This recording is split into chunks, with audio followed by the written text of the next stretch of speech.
Il-ħadd it-tajjeb. Illum 20 ta' Settembru.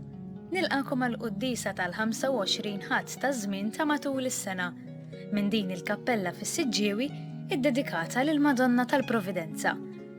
Jiċċelebra din il-Quddiesa l-Arċisqof tal-Xicluna.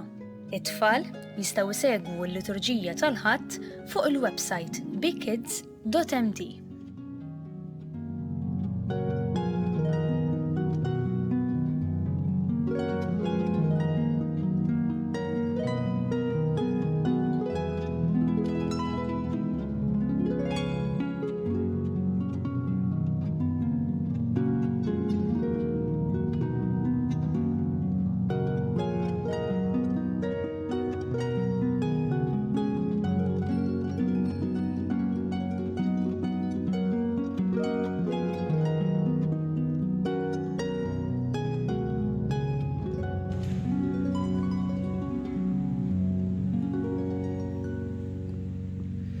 L-isem tal-Missieru, tal-Iben u tal-Ispirtu Santu. Amen. Il-paċi magħkom. Merħba mill-Kappella tal-Madonna tal-Providenza, is-Siġġiewi, insellem lil kull min jagħti segwina permezz ta' TVM2 u permezz tal-medja soċjali u nirringrazzja lil PBS ta' din l-opportunità sabiħa li qegħdin jagħtuna. Insellem il-kull min qiegħed fl-isptarijiet, fid-djar tal-anzjani, qiegħed id-dar u ma jistax joħroġ għax vulnerabbli. Nappella lil kull min jinsab f'sitwazzjoni ta' diffikultà biex isib il-faraġġ fil-Quddiesa li se niċċelebraw illum waqt li inġeddu l-għaġġ u l-ġuħ għall-Ewkaristija. U nitolbu lil Mulej jagħtina l-grazzja fil-ħina tiegħu li nkunu nistgħu niltaqgħu fil-knejjes tagħna f'ambjent safe, imma fl-istess ħin il-bogħod minn kull periklu. Fil-bidu ta' din il-Quddiesa jew nitolbu maħfra lill-Alla ta' kemm il-darba ma ħadniex ħsieb xulxin, li nieħdu ħsieb xulxin li nobdu lill-awtoritajiet tas-saħħa. Ġej mill-kmandament tal-imħabba, l-imħabba li nfusna u għal xulxin. Mulej ħniena. Kristu ħniena, Mulej ħniena. Eħenna li Alla li jista' kollox jaffrinna dnubietna u jwassalna l-ħajja ta' dejjem. Glorja l-Alla fil-għoli ta' smewwiet u paċi fl-art lil bnedmin ta' rieda tajba. Infaħruk, inberkuk, nadurawk, natuk ġie, irrodulek ħajr għal glorja kbira tiegħek. Mulej Alla, Sultan tas-sema, Alla Missier li tista' kollox. Mulej Iben waħdini Ġesu Kristu. Mulej Alla, ħaruf t'Alla, bin il-Missier. Int li tneħħi d-nubiet tad-dinja ħenna lina. Int li tneħħi d-nubiet tad-dinja il-qatt talb tagħna. Int li qiegħed fuq l-lemin tal-Missier ħenna lina. Għaliex int waħdek Qaddis, int waħdek Mulej, int waħdek il-għoli Ġesu Kristu, mal-Ispirtu Santu, fil-glorja tal-Missier Alla. Amen. Nitolbu.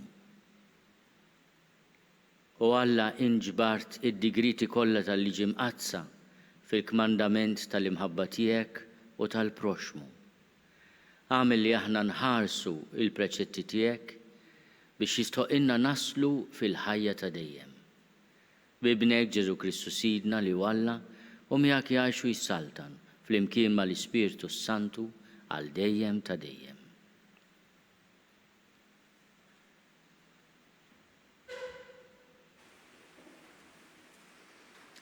L-ewwel qari mill-ktieb tal-Profeta Iżajija. Fittxu l-Mulej sakemm tistgħu issibuh, sejħulu sakemm hu fil-qrib.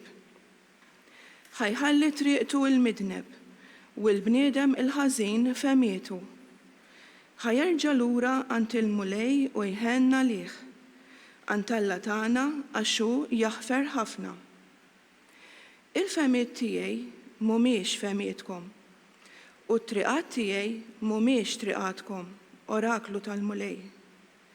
Għax daqskemm huma ogħla ismewwiet mill-art, daqshekk ieħor huma triqati il fuq minn triqatkom u l-femiet tiegħi mill-femiet tagħkom. Il-kelma tal-mulej. Roddu ħajr lill-Alla. Ngħidu flimkien, qrib il-mulej lejn kull min isejjaħlu. Kuljum irrid inbierkek u nfaħħar ismek għal dejjem ta' dejjem. Kbir il-mulej ta' min ifaħru bil-bosta, bla tarf il-kobor tiegħu. Ngħidu flimkien, qrib il-mulej lejn kull min isejjaħlu. Twajjeb u ħanin il-mulej, idum biex jadab u kollu tjieba. Twajjeb ma' kulħadd il-mulej, tjubitu fuq kull ma għamel.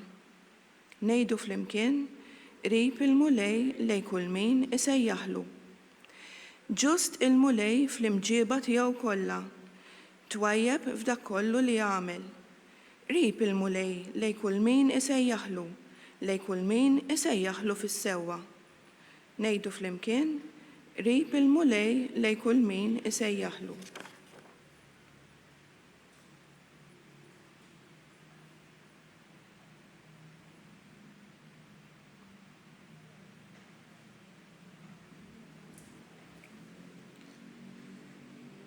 Tini qari mill-ittra ta' San Pawlo Apostolu l-Filippin. Ħuti, Kristu jkun imsebbaħ fil-ġisem tiegħi, sew jekk ngħix u sew jekk immut. Għax għalija l-ħajja Kristu u l-mewt rebħ. Jekk għandi nibqa' ħaj fil-ġisem, dan ifisser li għandi nagħti l-frott tax-xogħol tiegħi. X'naqbad nagħmel ma nafx, ninsab bejn ħaltejn. Min naħa l-waħda nixtieq nintemm u nkun ma' Kristu li jkun ħafna aħjar għalija. Min naħa l-oħra, jekk liqpa' ngħix fil-ġisem, ikun ħafna aħjar għalikom. Ħaġa waħda ngħidilkom, ġibu ruħkom kif jixraq lill-Evanġelju ta' Kristu. Il-kelma tal-mulej. Roddu ħajr lill-Alla.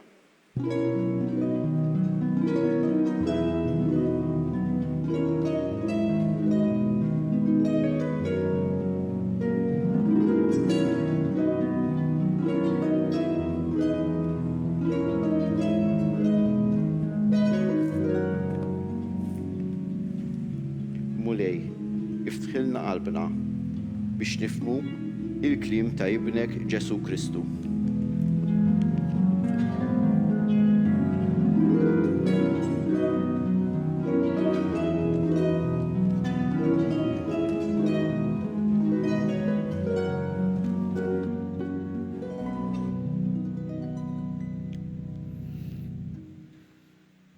Il-mulej ma'kom.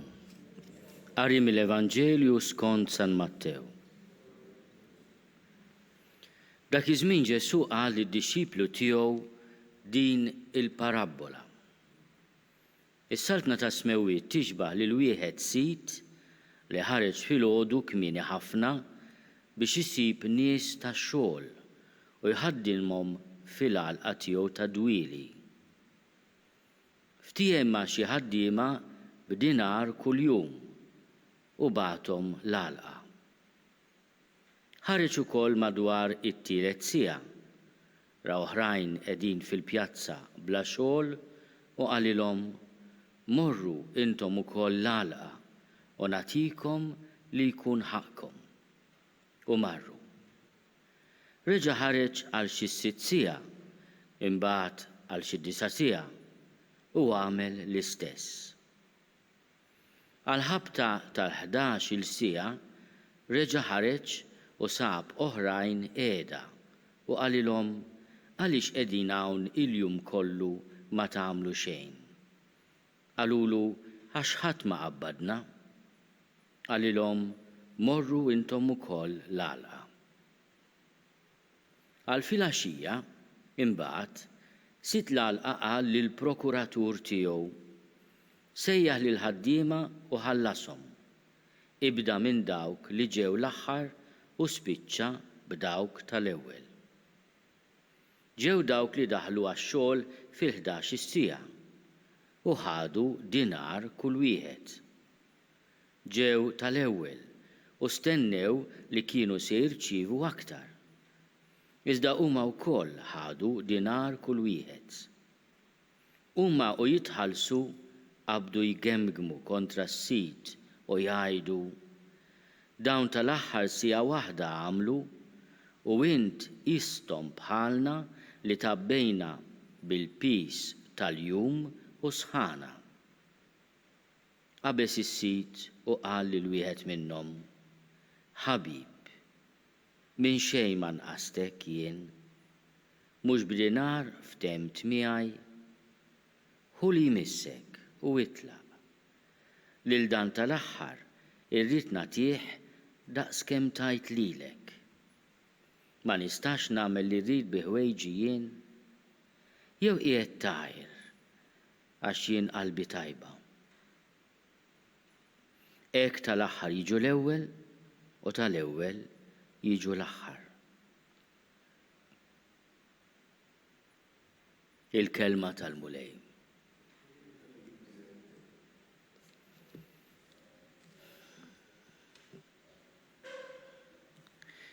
Nibda billi nagħti żewġ informazzjonijiet mid-dinja ta' żmien Ġesu biex niftehmu u anke nifhmu ħafna iżjed din il-parabola, din l-istorja li jirrakkonta l-mulej fil-Vanġelu tal-lum, meħud mill-Vanġelu ta' San Mattew kap 20. Is-sija tax-xogħol jew il-ġurnata tax-xogħol fi żmien Ġesu pjuttost kienet magħmula minn 12-il siegħa, mis-6 ta' filgħodu sas-6 ta' filgħaxija. Il-jum kien jinqasam fi 12-il siegħa u għalhekk meta il-Vanġelu jgħidilna t-tielet siegħa jiġi d-9 ta' filgħodu, is-6 siegħa tiġi nofsinhar, id-9 siegħa tiġi t-3 ta' wara nofsinhar, il-11-il siegħa tiġi xi l-5 ta' wara nofsinhar. Proprju jkun abbaqa' siegħa xogħol. Għalhekk il-11 il-siegħa f'ġurnata ta' dawn li tibda mis-6 ta' filgħodu sas-6 ta' filgħaxija meta mbagħad jibda inżul ix-xemx. Il-kelma dinar kienet munita tal-fidda li fi żmien Ġesu kien ikollha ixbija tal-imperatur, fil-każ ta' żmien Ġesu kien ikollha ixbija tal-imperatur Tiberju, u kienet il-ħlas ta' ġurnata xogħol. Mela jekk jiena inqabdek taħdem ġurnata xogħol u nagħtik dinar qed nagħtik il-paga ġusta. Sal-istorja tgħidilna li dan is-sinjur qabbad diversi nies f'diversi sigħat tal-ġurnata. U allura min ħadem ġurnata sħiħa, min ħadem ftit inqas u kien hemm min ħadem siegħa biss. U dak li jrid jgħid Ġesu huwa li fl-aħħar dawn, għax beda jħallas minn dawk li kienu għamlu siegħa biss, ħadu l-istess ħlas. Jekk inti jkollok timxi bil-mod kif nifhmu aħna, dak li aħna nsejħulu il-meritokrazija skont il-mertu ta' dak li jkun, tgħid aħna mhux bis-sigħat nitħallsu jekk jien għamilt iżjed minn siegħa irrid nitħallas daqskemm min għamel siegħa kemm għamilt jien. Jekk għamilt 3 sigħat allura 3 darbiet iżjed minnu. U hemm loġika f'dan ir-raġunament, mhux qed ngħidu li huwa raġunament ħażin, imma Ġesu allura x'qed jipprova jispjegalna. U għalhekk l-ewwel qari għandna dik il-frażi importanti ħafna mill-profeta Eżajija: daqskemm huma ogħla smewwiet mill-art, daqshekk ieħor huma triqati il-mod kif nimxi jien minn triqatkom. Il-fehmiet tiegħi kif nifhimha jien huma ogħla il-bogħod mill-fehmiet tagħkom. Aħna ħafna drabi mal-mulej u di b'mod speċjali aħna l-Kattoliċi magħrufin għaliha, isna donna nitlu f'kuntratt, tara jiena se nkun bravu u inti se taqdini. Jiena se nipprova nirranġa insomma nxellifa u nobdi l-kmandamenti kif nista' u li l-kappillan jew l-arċiprit nagħtih xi ħaġa żejda wkoll imbasta li l tiegħi jagħmlu lil frott u li jkunu b'saħħithom jien għandhom ngħix ħafna nitlu f'kuntratt mal-mulej. Donnu l-mulej se jħallasna għat-tjubija tagħna. Ġesu li qed jipprova jispjegana hija li l-mulej jagħti ħlas sabiħ lil kulħadd għax hu ħanin ħafna. Il-ħadd li għadda tkellimna fuq il-paċenzja ta' Alla. U jrid jgħallimna li m'hemmx għalfejn toqgħod tinnegozja ma' Alla, Alla jħobbok tant li jixtieqek tgħix ta' nies. Imma hu lest li anke għal-farka rida tajba tiegħek jagħtik il-ħlas sħiħ. Meta aħna nibdew nifhmu kif jirraġuna Alla, niġġudikaw inqas il-xulxin, nieħdu paċenzja iżjed b'xulxin anke bina nfusna. Aħna kultant ma nħobbux lilna nfusna kif u daqs kemm iħobbna Alla. Għax meta tinduna kemm inti dajjef u kemm għandek dejma ħlina tal-Alla, tgħidx min jaf x'kastik se jfaqqali. Alla ma jirraġunax hekk. U di l-eżaġerazzjoni li qed jipprova jgħaddi Ġesu li hija kważi skandaluża. Hija proprju l-iskandlu tal-ħniena u l-paċenzja tiegħu. M'hemm ħadd u min hu għamel x'għamel li għandu qatt jaqta' qalbu mill-ħniena tal-Alla. Aħna li forsi nqusuna ta' ġewwa ma nafx jiena jekk aħniex ta' ġewwa ma' Ġesu. Nippretendu xi diadema ikbar minn ta' ħadd ieħor. Il-mulej qed jgħallimna ħabib. Jiena dak li wegħdtek tajtulek tal-ħajja tajba tiegħek, tax-xogħol tiegħek. Toqgħodx issa tiskandalizza ruħek għax jien fil-ħina tiegħi se nagħti l-istess glorja, l-istess tgawdija lil min forsi f'ħajtu ma kienx ix-xorti għaddaqshekk. Forsi ħadd ma stiednu jidħol fil-għalqa tal-mulej u jaħdem. Minħabba ċirkostanzi li mhux bil-fors ikunu tort ta' dak li jkun. Il-mulej qed jipprova jiftaħ il-qalb tiegħu għalina u kemm tkun ħaġa sabiħa li aħna nittrattaw il-xulxin bl-istess ħniena, bl-istess paċenzja li juri magħna Alla.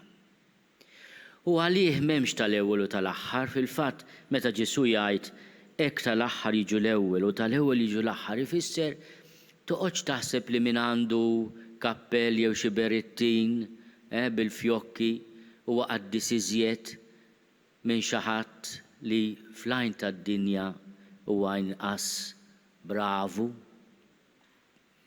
Inħallu l-ġudizzju f'idejn Alla u ngħixu ħafna iżjed kuntenti. Kemm tkun ħaġa sabiħa imma li nifhmu li Alla għandu wkoll għalkemm huwa missier aħna tallimna minn Ġesu ngħidulu missier. Missierna li inti fis-smewiet. Imma f'dawn il-paraboli Ġesu qed jurina li il-missier tas-sema għandu wkoll qalb ta' omm. Jiena biex nifhem il-parabola ta' Ġesu ħafna drabi l-iqsar triq li nsib hija li niftakar fl-ommijiet. Intom tafu x'qiegħdin ngħid, x'qiegħed ngħid. Ikollok omm li għandha diversi wlied. Forsi jkun hemm wieħed ħarbat xi ftit li iżjed li taħseb fih u tħobbu daqs l-oħrajn. Kultant insib xi ħadd jgħidik taf kemm inkwetani dak.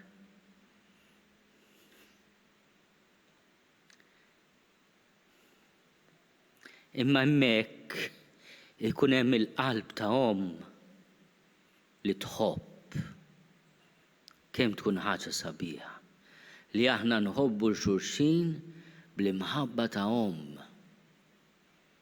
L-omm tallimna l-imħabba ta' Alla li hija mħabba skandaluża. L-omm ma tħobbx il-ulieda għax huma bravi, għax dejjem irrispettawha. L-omm tħobb għax jom. Alla huwa hekk.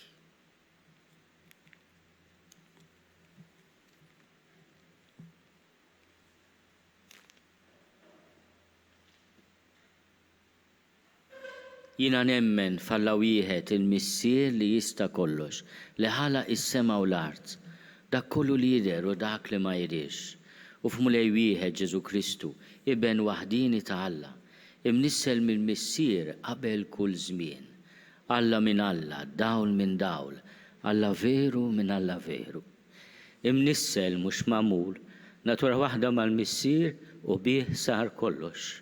Niżel mis-smewwiet għalina l-bnedmin u għal-fidwa tagħna u għal-ġisem bis-seta tal-Ispirtu Santu minn Marija Verġni u sar bniedem. Salbuh għalina, bata taħt Ponzu Pilatu, miet u difnuh. Fit-tielet jum qam minn bejn l-imwiet skont il-kodba mqazza u tela s-sema u qiegħed fuq l-lemin tal-missier. Min hemm għandu jiġi biex fil-glorja biex jagħmel ħaq mill-ħajjin u mill-mejtin u s-saltna tiegħu ma jkollix u ma liben u li tkellem f'fomm il-profeti u fi knisja waħda Quddiesa Kattolika Apostolika nistqarma mudija waħda għal maħfra tad-nubiet u nistenna l-qawma mill-imwiet u l-ħajja ta' żmien li ġej, amen. Ejjew nirringrazzjaw il-mulej tal-ħniena, tal-paċenzja u tal-imħabba tiegħu. Nitolbuk mulej, tatina l-grazzja li nħobbu lil xulxin u nieħdu paċenzja b'xulxin kif tħobbna inti u f'kif tieħu paċenzja bina inti. Nitolbu. F'dan iż-żmien ta' pandemija nitolbu lil mulej ħarisna, nitolbu għal dawk li mardu, nitolbu għal dawk li mietu bil-pandemija. Nitolbu għall awtoritajiet tas-saħħa għal kull min qiegħed jieħu ħsieb il-morda tagħna. U nitolbu għalina l-koll biex ikollna sens nieħdu ħsieb tagħna nfusna u ta' xulxin. Nitolbu. Nitolbu għal ħutna li ħallewna f'dawn l-aħħar sigħat, f'dawn l-aħħar ġranet, biex il-mulej fil-ħniena kbira tiegħu mingħajr ma jħares lejn il-merti tagħna jagħtihom il-mistrieħ ta' dejjem. Nitolbu. Nitolbu għal paċi fid-dinja. Nitolbu biex il-bnedmin ikunu familja waħda u jitħabtu biex jgħixu fil-paċi. Nitolbu. Ejjew inselmu lil Marija taħt dan it-titlu sabiħ il-Madonna tal-Providenza biex Alla jieħu ħsiebna bħalma jaf jieħu ħsiebna u aħna ma nfixkluhx. Slim għalik Marija bil-grazzja mimlija il-mulej miegħek. Imbirka inti fost in-nisa, imbirek il-frott tal-ġuf tiegħek Ġesu. Quddiesa Marija Omm Alla, itlob għalina mid-inbin, issa u fis-siegħa tal-mewt tagħna. Amen.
Nitolbu ħuti biex is-sagrifiċċju tiegħi u tagħkom ikun joġob lil Alla l-Missier li jista' kollox.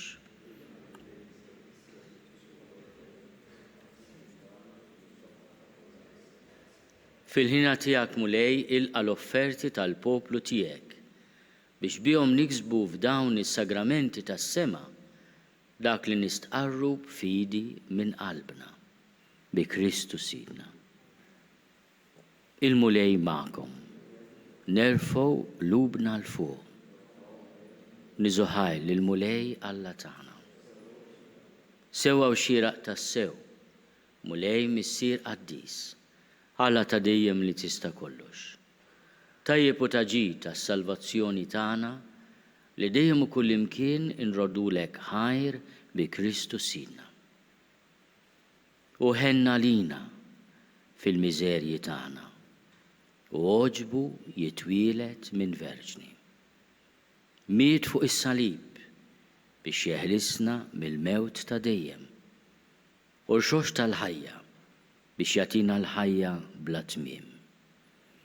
Għalhekk mal-anġli u mal-arkanġli, mat-troni u mad-dominazzjonijiet, mal-qtajja kollha tal-eżerċiti tas-sema, intennu l-innu tal-glorja tiegħek u ngħidu bla qiegħda: Quddies, Quddies, Quddies, mulej Alla tal-eżerċiti, ismewtu l-art mimlija bil-glorja tiegħek, osanna fl-għoli tas-smewiet. Imbirek min ġej f'isem il-mulej, osanna fl-għoli tas-smewiet. Quddies tas-sew int mulej, inti l-għajn ta' kull dusija. Quddies għalhekk nitolbuk dawn l-offerti bil-barka tal-Ispirtu tiegħek biex żiru għalina il-ġisem u d-demm ta' Sidna Ġesu Kristu, li meta kien se jingħata biex minn rajh ibati bħal ħobs radlek il-ħajr qasam. Tal id-dixxipli tiegħu u qal: ħudu u kullu l-koll minn dan għax dan huwa ġismi li jingħata għalikom.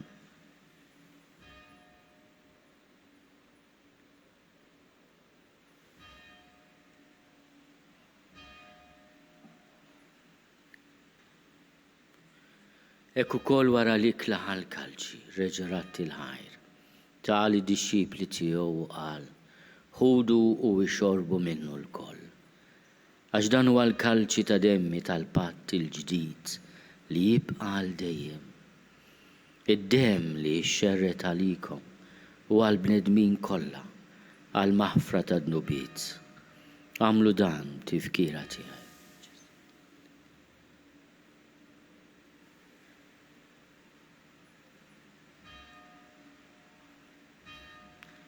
Dan hu l-misteru tal-fidi. Inħabbru l-mewt tiegħek mulej, inxandru bil-ferħ il-qawmin tiġi fil-glorja. Għalhekk aħna nagħmlu dan tifkira tal-mewt u l-qawmien ta' Sidna Ġesu Kristu. Nofrulek mulej il-ħobs tal-ħajja u l-kalċi tas-salvazzjoni. U rodulek ħajra xogħġbok tilqana hawn quddiemek biex naqduk. U miċ-ċokontana nitolbu li l-Ispirtu Santu jaqqadna f'ġisem wieħed, lilna li nieħdu sehem il-ġisem u d-demm ta' Kristu. Ftakar mulej fil-Knisja tiegħek imxerda mad-dinja kollha. Wettaqa' fl-imħabba fl-imkien mal-Papa Franġisku. Miegħi għaddej tiegħek mingħajr ma jistoqli. Mal-Isqof Joseph li qed jgħinni, mal-Isqof Anton u mal-Ministri tiegħek kollha. Ftakar ukoll fħutna li raqdu bit-tama tal-qawmien. Ftakar fil-mejtin kollha. Daħalhom quddiemek fid-dawl tas-sebħ tiegħek. Ħenna lina l-koll nitolbuk. Aati lilna wkoll il-wirt tal-ħajja ta' dejjem. Flimkien mal-Verġni mqazzom Malla Marija, mal-arus tagħha San Ġusepp, mal-Apostli ma' San Nikola u l-qaddissin kollha li jgħixu fil-ħbiberija tiegħek sa mill-bidu tad-dinja. Għamel li magħhom infaħruk u nsebħuk b'Ġesu Kristu ibnek. Bi Kristu, ma' Kristu u fi Kristu. Jingħata lilek Alla Missier li tista' kollox, flimkien mal-Ispirtu Santu, kull ġieħu glorja għal dejjem ta' dejjem. Ejjew nitolbu. Kif għallimna u ridna nagħmlu liben ta' Alla, Ġesu, għas-salvazzjoni tagħna. Missierna li inti fis-smawwiet jitqaddes ismek, tiġi saltnatek, ikun li trid int kif is-sema hekk da fl-art. Ħobżna ta' kuljum għatina llum, aħfrinna dnubietna bħalma naħfru lil minnu ħati għalina. La ddaħħalniex fit-tiġrib, iżda eħlisna mid-deni. Eħlisna nitolbuk mulej minn kull deni. Għatina fit-tiebu għal-ħina tiegħek il-paċi fi żmienna biex inkunu ħielsa dejjem mid-dnub u mħarsa minn kull inkwiet. Aħna u nistennew u nittamaw il-għena u l-miġja tas-Salvatur tagħna, Ġesu Kristu. Mulej Ġesu Kristu li għat l-apostli tiegħek. Inħallilkom is-sliem, natikom is-sliem tiegħi. La tħares lejn dnubietna. Iżda ħares lejn il-fidi tal-Knisja tiegħek. Għad jaslimu l-għaqda li jint trid fiha, int li tgħixu s-saltan għal dejjem ta' dejjem. Il-paċi tal-mulej tkun dejjem magħkom. Għatu l-paċi lil xulxin.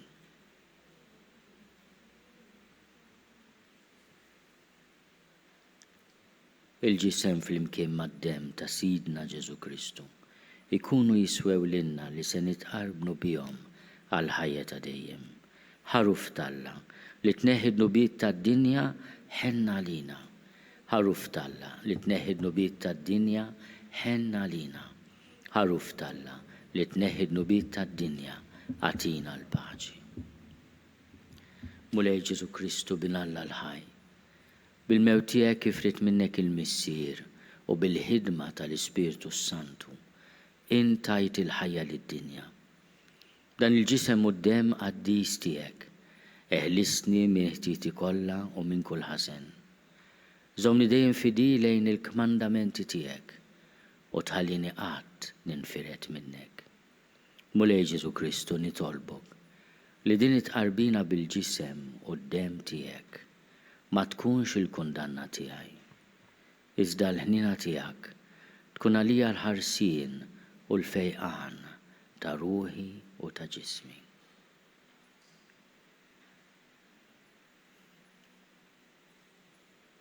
Danu l-ħaruf ta' Alla.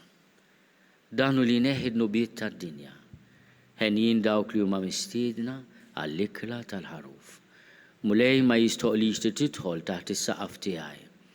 Iżdajt biss kelma waħda u ruħi tkun infejha.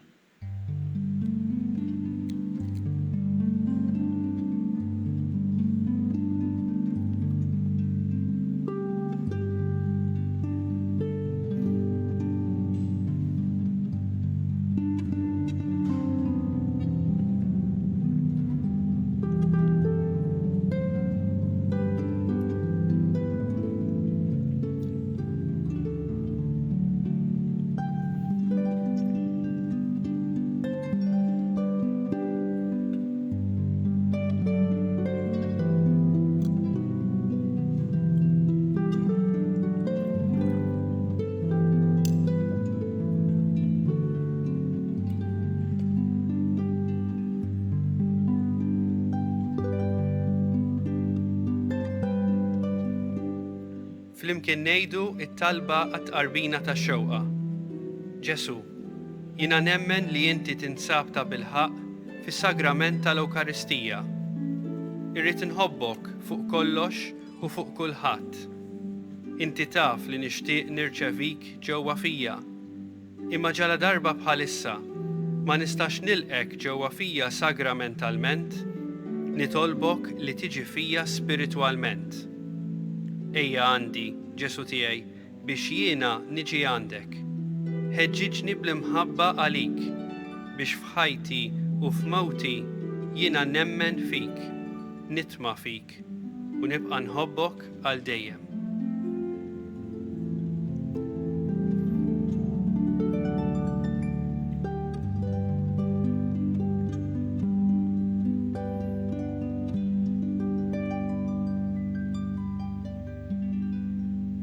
Nitolbu. Mulej inti titmana b'dan is-sagrament imqaddis.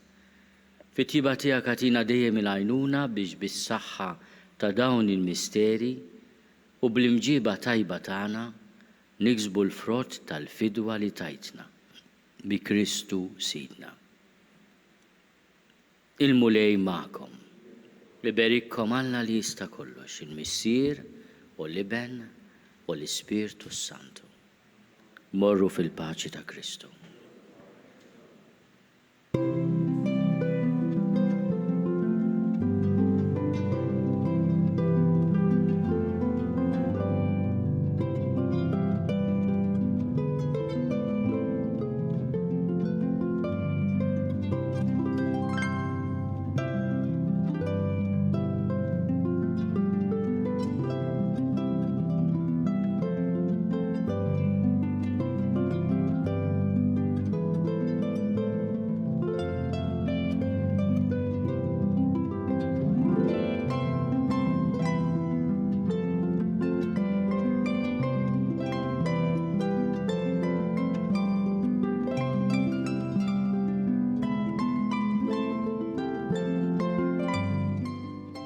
Naslu fit-tmiem din il-Quddiesa mill-Kappella tal-Madonna tal-Providenza li tinsab bejn is-Siġġiewi u Warlabsi.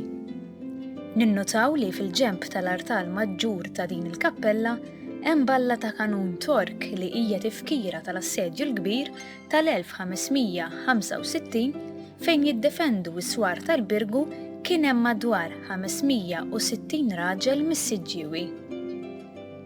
Infakrukom li d-dispensa tal-obbligu tal-Quddiesa tal-Ħadd għadha fis-seħħ u għalhekk nappellaw lil persuni vulnerabbli biex jibqgħu isegwu l-Quddiesa mid-dar. Min jixtieq jgħin lill-Arċidjoċeżi ta' Malta tkompli l-ħidma tagħha fis-soċjetà huwa mistieden jagħti donazzjoni online jew permezz ta' ċekk indirizzat lill-Arċidjoċeżi ta' Malta. Aktar dettalji issibuhom fuq knisja.md/donazzjonijiet. Min m'għandux aċċess għal din il-website mit-2 sal-ġimgħa jista' jċempel fuq 21-24-12-81 għal aktar informazzjoni. Grazzi tal-ġenerożità tagħkom. Il-kumplament tal-ħadd it-tajjeb.